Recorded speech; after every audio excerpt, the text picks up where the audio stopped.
Boa tarde a todos, como é que estão? Aqui estou eu outra vez para fazer o resumo da aula de ontem, do dia 2 de maio, e vou, portanto, como habitualmente, compartilhar a tela. Hoje, o primeiro slide, que normalmente é um slide apenas de, enfim, de apresentação de início, hoje tem incluído um esquema de organização das emoções. Nós na aula passada falámos de emoções positivas e negativas, e um esquema denominado a Roda das Emoções de Plutchik. Tem vários pontos curiosos. Aqui no centro, as emoções são mais intensas e vão ficando mais suaves à medida que vamos caminhando para o exterior.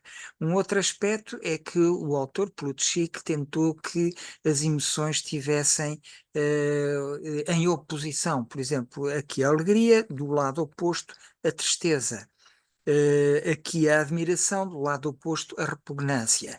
Às vezes bem conseguido, outras vezes não tão bem. E finalmente um outro aspecto, que é a junção, um bocadinho como quando se misturam as cores, por exemplo, o vermelho e o verde dá o azul, ou o vermelho e o azul dá o verde, enfim. Por exemplo, a aprovação e a apreensão dá um sentimento, uma emoção de submissão. A apreensão e a distração e a intermediação, etc.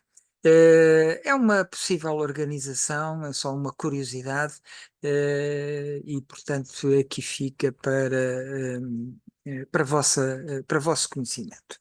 Bom, um alerta importante sobre as emoções negativas é que elas são sempre a serem levadas a sério. Quando aparecem só uma vez e nunca mais voltam a aparecer, pronto, aí não há problemas. Mas quando elas se começam a tornar persistentes, ou muito intensas, ou começam a prejudicar a vida da pessoa, nós devemos levá-las a sério. Mesmo que pareça ao cérebro racional que é tudo normal, que a situação é normal, que a nossa reação à situação é normal, e portanto não há nada a apontar e não há nada a resolver. Normalmente o nosso organismo normalmente sabe o que é que lhe faz mal e responde e avisa-nos com as emoções negativas. Portanto, como eu disse, as emoções negativas, quando são intensas, persistentes e estiverem a prejudicar a nossa vida, devem ser levadas a sério.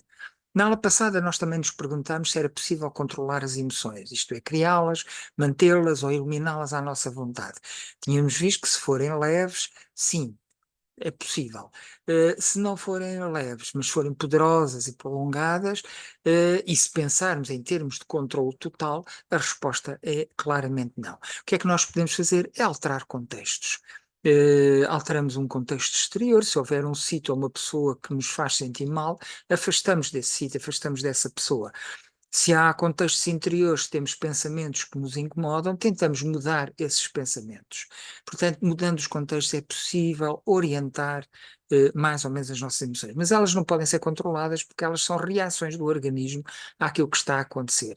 E como a toda a gente acontecem coisas menos boas, sempre, nunca podemos escapar da doença de um amigo, de uma doença nossa, da morte de um amigo, de um familiar, etc. Evidentemente que vamos ter sempre emoções negativas a aparecer e não há maneira de as controlar. Consequentemente, não existe, portanto, um processamento simples das emoções. As emoções, ainda por cima, estão ligadas a uma grande variedade e complexidade de processos cognitivos e de construções sociais, o que complica ainda mais a gestão das emoções. No entanto, isto não impediu psicólogos de proporem modelos simplificados que representem as emoções e que nos ajudem a entendê-las melhores e a geri-las melhores. E eu trago o modelo de regulação emocional de Paul Gilbert, de quem já falei anteriormente, e ele apresenta este modelo partindo de uma seleção.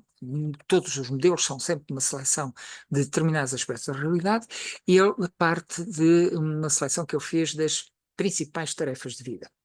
Ele considerou três. A primeira, claro, é ser sensível às ameaças e evitar perigos e danos, essencial, primordial, primário para a sobrevivência física.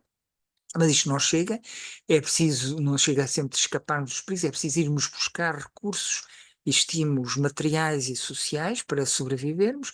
Portanto, a segunda principal tarefa de vida é essa busca de recursos. E como estas duas atividades, estas tarefas são muito ativas e muito consumidores de energia, precisamos de uma terceira tarefa tão importante como estas, que consiste em tranquilizar, descansar e recuperar, a fim do organismo se regenerar e poder cumprir eficazmente as duas primeiras tarefas. Estas três tarefas vão corresponder, portanto, a três grupos de emoções que apresentamos aqui. Motivação, portanto, temos três grupos. O primeiro grupo aqui na base, um grupo focado na ameaça, no perigo e na autoproteção. Um grupo, portanto, é o grupo que está associado às nossas zonas profundas do cérebro, é o grupo que tem emoções negativas, é aqui a sede, a esmagadora maioria das emoções negativas. Depois temos o grupo focado na busca de recursos e incentivos, a tal segunda tarefa de vida, já produz emoções positivas de motivação, de excitação, vitalidade, curiosidade, entusiasmo, etc., impulsividade. E, finalmente, o terceiro grupo de emoções que nos permitem tranquilizar, descansar e recuperar, são as emoções focadas na tranquilização, na ligação aos outros e na segurança. A segurança afetiva, uma segurança psicológica, não a segurança física. E aqui são as emoções de contentamento, de paz, de afeto, de bem-estar, emoções positivas, calmas, tranquilas. São estes os três principais grupos de emoções. Muita coisa que nos acontece está aqui incluída. Nós vamos começar por analisar o grupo focado na ameaça, no perigo e na autoproteção, já que é de facto também o mais importante. Ele serve para percepcionar ameaças, perigos e perdas, atenção, para o nosso organismo, para a nossa espécie muito social, a perda de um amigo, a perda de um familiar, quer ela seja real por morte, por separação, quer que seja por zanga e rejeição, é considerado sempre uma ameaça, um perigo para o organismo. E, portanto, é percepcionar estas ameaças e perigos, tanto para si próprio como para os mais próximos. Este sistema também está atento aos nossos familiares mais próximos. Isto porque é importante, portanto, a sobrevivência de espécie. Elas são, as emoções neste grupo são negativas porque são desagradáveis, mas não são necessariamente más porque o seu fim é proteger o organismo. Temos muitas emoções negativas, tenho aqui listado algumas: medo, ansiedade, raiva, nojo, tristeza, desânimo, vergonha, a culpa, a solidão, a inveja, o desespero, o desligamento, e tenho a frustração. Quando nós ficamos frustrados, quando estamos a fazer a tarefa de busca de recursos, ou quando queremos descansar e não nos deixam, sentimos frustrados e imediatamente este grupo é ativado e surgem emoções negativas, umas vezes de irritação, outras vezes de tristeza, mas esta frustração também provoca e faz parte deste grupo focado na ameaça e no perigo. Outra coisa que contribui para a sobreativação deste grupo é aquilo que os psicólogos chamam viés da negatividade, que é consiste no facto do cérebro estar construído para errar a favor da segurança. Em caso de dúvida, o nosso cérebro está construído para pensar o que é que pode ser a pior hipótese, a pior explicação. Vê-se isso muito bem nos animais, e daí que há duas expressões que os ingleses usam, que é o better safe than sorry, melhor estar seguro do que arrependido, e uma outra que refere-se, por exemplo, ao herbívoro que está a comer calmamente e que houve um ruído e que tem duas opções: ou foge imediatamente, sem saber sequer de onde é que veio esse ruído, ou decide ficar ali porque não há de ser nada de importante. O dito diz assim: é melhor perder o almoço do que ser almoço.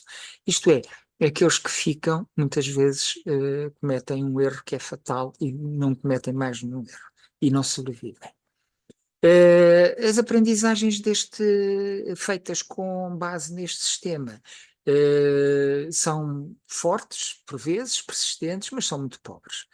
Isto é, quando suscitamos o medo, a zanga ou outras emoções negativas, o nojo, etc., o organismo aprende, mas são aprendizagens normalmente muito básicas. Quando se lança a criança à água e ela nunca mais deixa de ter medo de se meter à água, quando fica com uma fobia à água, é uma aprendizagem forte, mas como vê, é uma aprendizagem, como se imagina, uma aprendizagem pobre.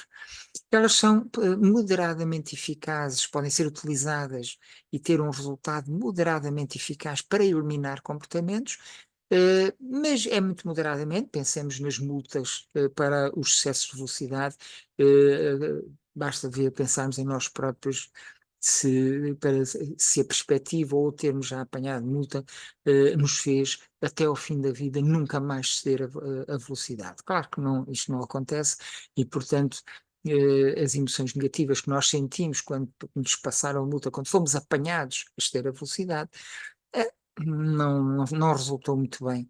Não resultou muito bem para nunca mais excedermos a velocidade.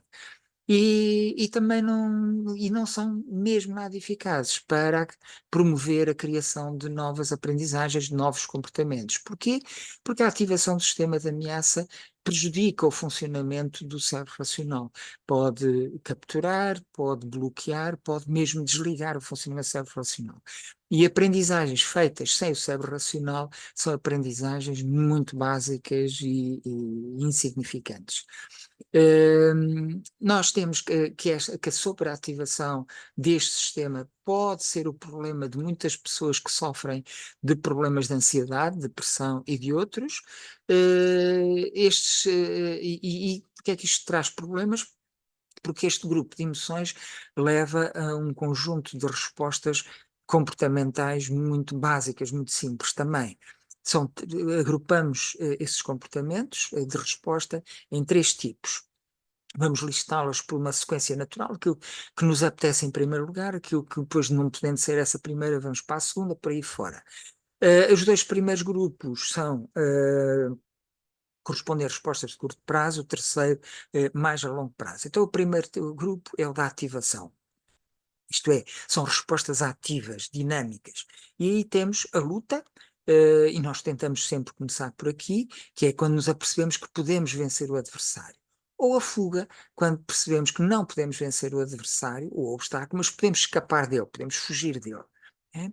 São respostas ativas e, por essa razão, são as mais saudáveis, porque o organismo inundado provavelmente de adrenalina tem uma maneira de gastar essa adrenalina, uma maneira saudável, através da atividade. As outras respostas que não são ativas são respostas, em segundo grupo, são de inibição, já são muito menos saudáveis. E em primeiro lugar temos a paralisação, isto é, quando o organismo se percebe que não pode vencer o outro, não pode fugir do outro, pode ser que parando se safe. Se vir que nem parando se safa, ele tem uma resposta de submissão. E nós vemos isso muito bem nos animais, quando eles se encolhem, quando se deitam e põem a barriga, expõem a barriga, são sinais de submissão que normalmente nos animais é suficiente para parar a agressão, mas nos humanos nem tanto assim.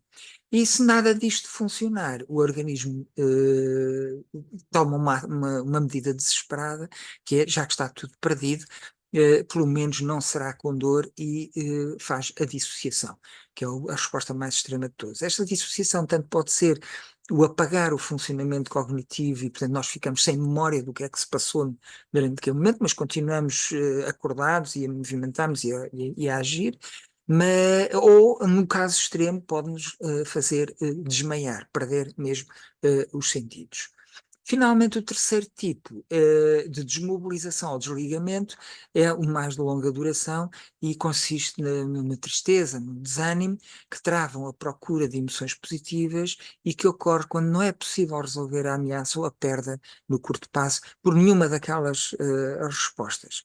E, portanto, o organismo como que desiste quase de viver, está vivo, mas desiste quase de viver. Pronto, estes são os três tipos.